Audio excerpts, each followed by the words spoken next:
Andrea tenía 7 años cuando su padre la asesinó. Fue el 24 de abril de 2003, el mismo día en el que su madre, Ángela González, tuvo una audiencia judicial para reclamar el uso de la vivienda habitual a quien había sido su maltratador. A la salida, él se acercó a ella y le dijo que le quitaría lo que más quería. Por la tarde, Andrea tenía que quedarse con su padre, tal y como establecía el régimen de visitas. Al no regresar, Ángela avisó a la policía. Encontraron los cuerpos de ambos. El agresor había cumplido su amenaza y después había quitado la vida. En 2004, Ángela emprendió una batalla judicial para reclamar la responsabilidad patrimonial del Estado en el asesinato de su hija, que se enmarcaba en lo que se conoce como violencia de género vicaria, es decir, cuando el agresor causa daño de algún tipo sobre los hijos e hijas con la finalidad de generar sufrimiento a la madre. Los datos de menores asesinados en el marco de la violencia vicaria se contabilizan desde 2013 y desde entonces son más de 39 los niños y niñas muertos a mano de la pareja o expareja de la progenitora en España, tal y como consta en los informes de la Delegación del Gobierno contra la Violencia de Género.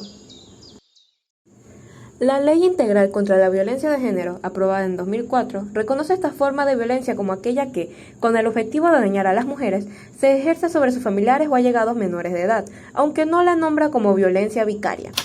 El Pacto de Estado contra la Violencia de Género, aprobado en 2017, sí menciona el término y prevé extender la protección de la ley a quienes hayan padecido violencia por interpósita persona como el daño más extremo que puede ejercer el maltratador hacia una mujer, dañar y o asesinar a los hijos o hijas.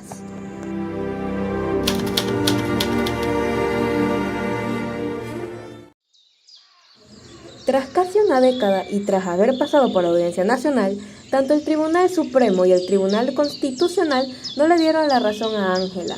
Consideraban que el Estado no tenía ninguna responsabilidad en el feminicidio de su hija, a pesar de que ella había alertado a los servicios sociales de las amenazas constantes por parte del agresor y había llegado a interponer 30 denuncias desde que se separó del agresor en 1999.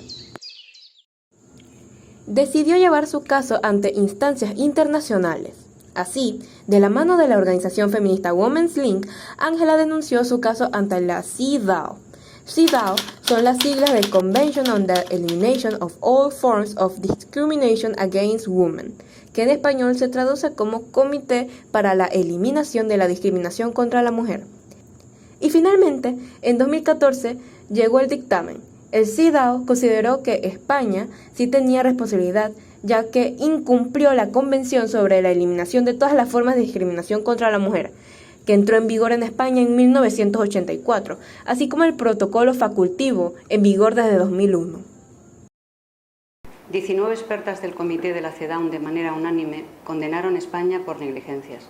Consideraron que las autoridades del Estado, al decidir un régimen de visitas no vigilado, aplicaron nociones estereotipadas y por lo tanto discriminatorias en un contexto de violencia de género y fallaron en su obligación de ejercer la debida diligencia, incumpliendo sus obligaciones. El comité señalaba que se deben tomar en cuenta los antecedentes de violencia de género en los procedimientos de determinación de custodia y del régimen de visitas de los niños y niñas para que no se ponga en peligro la seguridad de las víctimas de violencia, incluidos sus hijos e hijas. Por lo tanto, la Convención sobre los Derechos del Niño de la ONU indicó que el interés superior del menor debe prevalecer ante el in dubio pro reo. In dubio pro reo es un latinismo del derecho romano que significa ante la duda, por falta de pruebas, se le da el beneficio al acusado.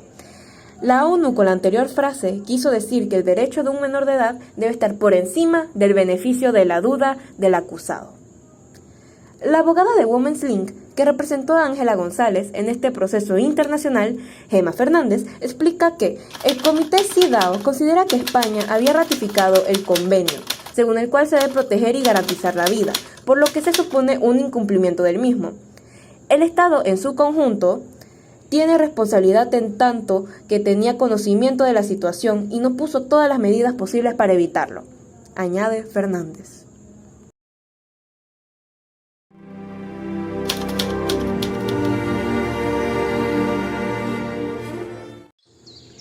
Tras el dictamen del Comité CEDAW, Ángela reinició el proceso judicial. Volvió a pasar por varias instancias hasta que llegó al Tribunal Supremo de nuevo, que esta vez sí le dio la razón. En su sentencia de julio de 2018, el alto tribunal reconocía el daño que la justicia española le infligió a Ángela, afirmando que se produjo por la desprotección que ha soportado durante años ante una clara situación de discriminación, antes y después del fallecimiento de su hija. El Tribunal Supremo condenó al Estado español a indemnizar a Ángela con 600.000 euros por su responsabilidad patrimonial. Fue una sentencia histórica, no solo porque le dio la razón a Ángela, sino porque abrió el camino para reconocer la responsabilidad que un Estado puede tener en caso de violencia de género vicaria, apunta Gemma Fernández, abogada de Women's Link.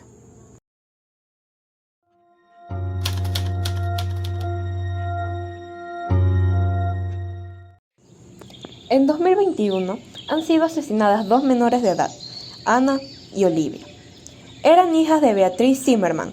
Es un caso que sigue en investigación y en el que solo se ha encontrado uno de los cuerpos. Luego de la desaparición de Olivia, Ana y Tomás Jimeno el 27 de abril en Tenerife, España, un equipo de búsqueda encontró el jueves en el fondo del mar el cuerpo de una de las 2 niñas. Se trata del cuerpo de Olivia Jimeno Zimmerman, de 6 años, el cual fue hallado a una profundidad de 1000 metros en las costas de Tenerife. Estaba en una bolsa atada al ancla faltante del barco de su padre, que fue encontrado sin nadie a bordo y sin el ancla al día siguiente de su desaparición, cerca del puertito Güímar, al sur de Tenerife. La desaparición ocurrió el día en que su padre, de 37 años, debía entregarlas en casa de su exesposa Beatriz Zimmerman, tras pasar la tarde con las niñas, pero nunca volvió con ellas e incluso se sabe que tuvo varias conversaciones telefónicas con Beatriz, a quien le dijo que nunca más volvería a ver a las niñas ni a él. La noche del 27 de abril, Tomás Jimeno fue visto en el embarcadero del puerto deportivo Marina de la Cruz de Tenerife.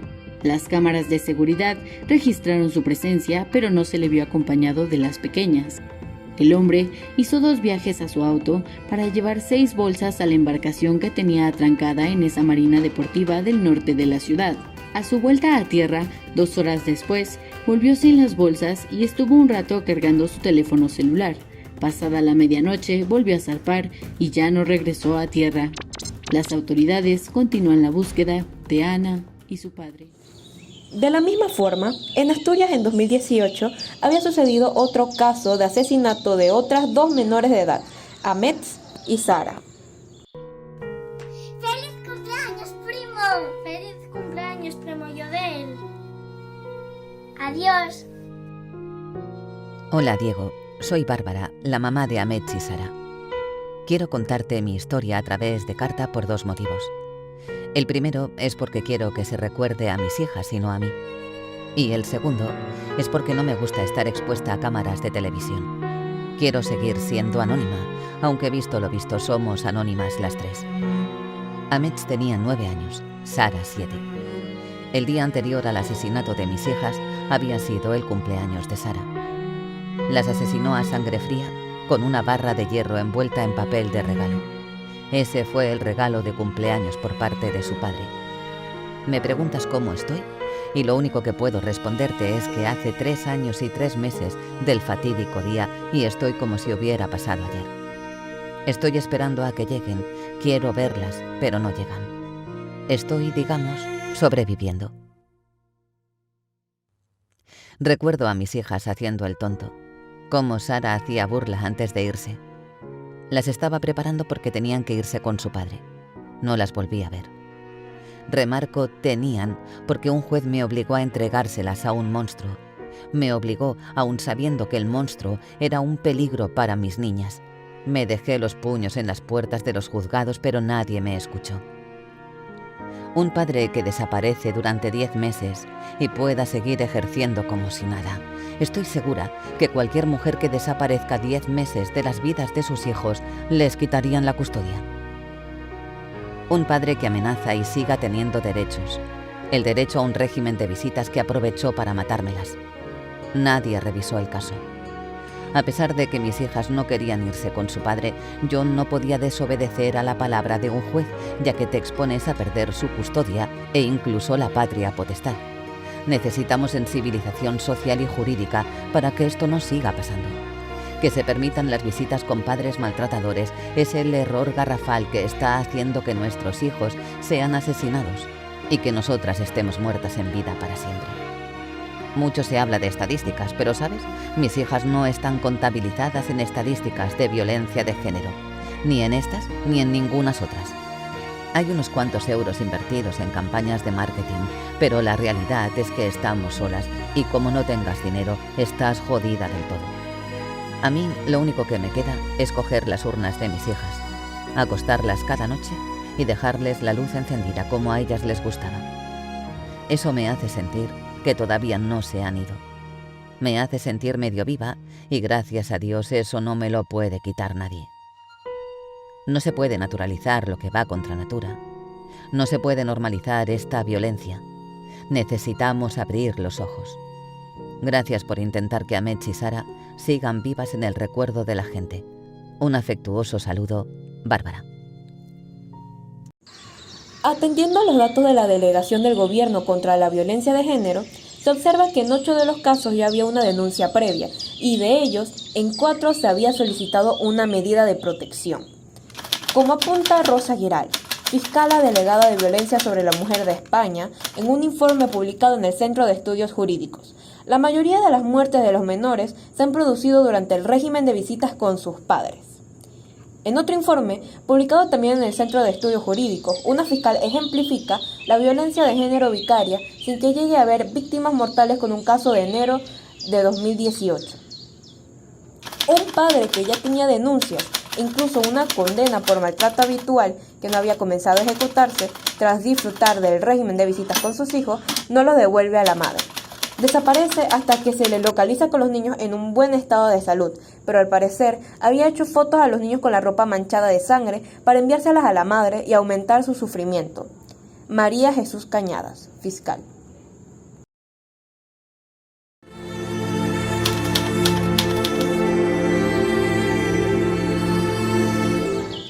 En España, la violencia vicaria no está tipificada como delito, pero sí hay 2 condenas recientes que reconocen los actos como violencia sobre la mujer. En una sentencia de octubre de 2018 de la Audiencia Provincial de A Coruña, el tribunal condena al agresor por asesinar a su hijo de 11 años durante el régimen de visitas, pero también le considera responsable del delito de lesiones psíquicas a la mujer.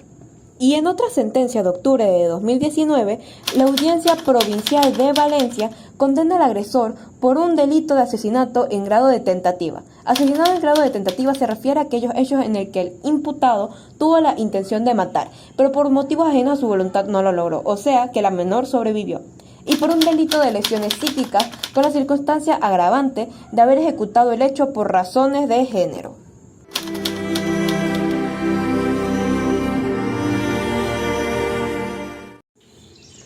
A día de hoy, la violencia vicaria no está mencionada en la Ley de Violencia de Género de 2004 como tal, pero sí se reformó en 2015, después del dictamen del Comité CIDAO sobre el asesinato de Andrea, para reconocer su existencia y considerarla una forma más de violencia contra la mujer.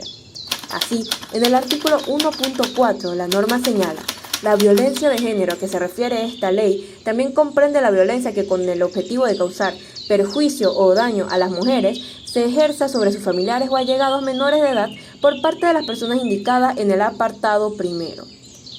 Por otra parte, el Pacto del Estado contra la Violencia de Género de 2017, en su documento refundido de 2019, reconoce como víctimas a las mujeres que han sufrido violencia vicaria, que define como el daño más extremo que puede ejercer el maltratador hacia una mujer, dañar y o asesinar a los hijos o hijas. La catedrática de Derecho Penal en la Universidad de Cádiz, especializada en violencia de género, María Cale, recuerda que a finales de 2020 se modificó la Ley de Violencia de Género catalana que sí hace mención expresa a la violencia vicaria, defendiéndola como cualquier tipo de violencia ejercida contra los hijos e hijas con el fin de provocar daño psicológico a la madre. Se entiende que las diversas formas de violencia machista son también violencia contra la mujer, cuando se ejerzan con la amenaza o la acusación de violencia física o psicológica contra su entorno afectivo, especialmente contra los hijos e hijas u otros familiares, con la voluntad de afligir a la mujer, añade la norma autonómica. El objetivo de este documental era y es concienciar. Concienciar y enseñar que el machismo empieza en la educación, casi desde la cuna. Empieza con cosas tan absurdas como que el azul es para niños y el rosa para niñas. Que no llores, porque eso no es de hombres de verdad. Que los hombres demuestran que son hombres defendiéndose con la fuerza bruta. Que si te insultan, pegues. Pegues lo más fuerte que puedas. Da igual si es niño o niña. Tú pega. Que no juegues a mamás y a papás, porque eso es de mariquitas. Que no se te ocurra nunca hacer una actividad que no sea fútbol, judo o cualquier otra cosa de hombres. No te plantees hacer nada relacionado con el arte o el baile, porque entonces serás una auténtica nenaza. Lo triste es que en 2019 todavía se educa a los niños en estas condiciones machistas. Y lo veo todos los días en la sociedad en la que vivimos. Y cuando te haces mayor, si sabes hacer una trenza, es porque eres un calzonazos. Y no has sabido enseñarle a tu mujer quién lleva los pantalones en casa. Te conviertes en un mierda si friegas los platos. Llevas los niños al colegio, los bañas, les ayudas a hacer los deberes o les cuentas un cuento por las noches. Te conviertes en un auténtico mierda si no haces de tu mujer una posesión, si no haces de ella una sumisa sin voz ni voto, si no le partes la cara cuando se lo ha merecido, porque aquí el que manda eres tú. Que nunca jamás se le ocurra separarse de ti, porque quien manda eres tú. Esta terrible educación nos ha llevado a tener 1036 mujeres asesinadas desde que se aprobó la Ley Integral contra la Violencia de Género. Nos ha llevado a tener en nuestra sociedad a 238 niños que tienen que crecer sin madre, porque hombres un día así lo decidieron. Nos ha llevado a tener 56 niños asesinados, y digo 56 porque son los reales. 56 niños asesinados por su padre o por la pareja de su madre, porque al fin y al cabo ellos son una prolongación de la madre.